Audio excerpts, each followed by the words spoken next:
Isang pinagpalang araw po sa inyong lahat mga kapatid. Ako po si Roel Morales dito po sa Pathways of Hope at bumabati po ako sa inyo ng isang maligayang Pasko at manigo at masigabong bagong taon para po sa ating lahat. Sana po ay naging masaya, naging maanuan at maganda at nakapagpahinga kayo ng konti dito sa panahon na ito ng Kapaskuhan para po sa pagpasok ng bagong taon. Handa na tayong salubungin kung ano man ang dadating sa atin.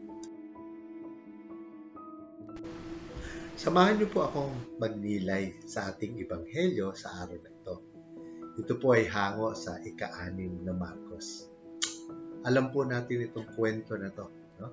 Matapos si Kristo ay isang araw na nagpagaling, gumawa ng mga milagro, nag-preach ng Word of God sa maraming tao. Siyempre naman, napagod ang mga apostoles, napagod din si Kristo. Kaya nung gumagabi na, sabi ng Panginoon sa kanila, pumunta kayo doon sa kabilang pampang, doon tayo magpapahinga. Subalit ang Panginoon nagpaiwan.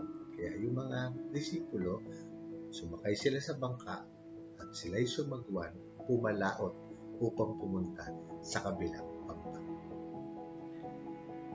At nang gumagabi na, ang sabi ng Ebanghelyo, nahihirapan na ang mga disipulo sapagkat malakas ang hangin, malakas ang alon, at sila pa ay salungat ang kanilang pagpunta doon. Kaya naman, pagod na nga sila, nahihirapan pa, at sigurado, takot sila na baka sila ay malunod, baka sila ay lumulog. At sa ganitong pagkakataon, dumating ang Panginoon, hindi upang puntahan sila. Parang sabi ng Ebanghelyo, tila dadaan lang siya. At hindi siya agad nakilala ng mga disipulo. Sapagkat tila anilos, at sino ba naman ang mag-aakala na may naglalakad sa tubig? Kaya naman, nung medyo mapalapit na, nakilala na siya at sabi, siya ang Panginoon. At sabi niya, huwag kayong matakot. Ako ito. Mga kapatid, ang isa sa mga mensahe ng bagong taon ay ang mensahe ng pag-asa, hope. No? Tayo ay pumapasok sa bagong taong ito na puno ng pag-asa, na lahat ay magiging maalwan, lahat ay magiging mabuti. Sasagutin ang ating mga dasal, gagaling ang ating mga sakit, at sana wala na tayong pasanin at wala na tayong problema. Subalit alam natin na tulad ng mga disipulo, pumapalaot sila at mayroong alon, mayroong hangin, mayroon pa rin mga discomfort, mayroon pa rin tayong mga dasal na hindi masasagot. Nandyan pa rin ang ating paghihirap, nandyan pa rin ang ating mga suliranin. Dapat na tayong mawalan ng pag-asa. Ang sinasabi ng ating ebanghelyo, hindi. Sapagkat tulad ng sinabi ni Kristo, huwag kayong matakot. Ako ito. Napakagandang kumapit sa mensahe. Ang assurance ni Lord sa atin. Ako ito, huwag kayong matakot. Pero Lord, bakit ganon? Pag minsan, hindi ka agad dumadating. Sabi ni Lord, sapagkat ang pamamaraan ko at ang oras ng pagsagot ko ay nasa sa akin. Alam ko yung pinakamagandang oras at pamamaraan. Hindi nga, kaya natakot ang mga ebanghelyo kasi naglalakad siya sa tubig. Hindi yun ang pamamaraan na iniisip nila. Subalit yun ang ginawa ni Kristo. Sa pagtahak natin sa taong ito, mga kapatid, kumapit tayo sa salitang yan. Ako ito. Huwag kayong matakot. Do not fear. Do not be afraid. It is I. At bukod dyan, sinasabi ng Panginoon, hindi ko kayo iiwanan. Maaaring hindi nyo ako nakikita. Subalit nakikita ko kayo.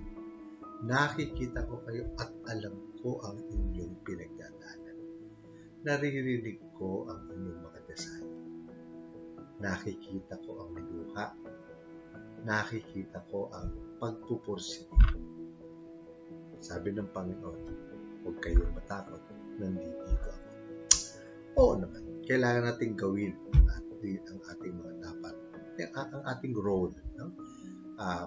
Kailangan nating magtrabaho para kumita at mag-provide tayo ni Lord.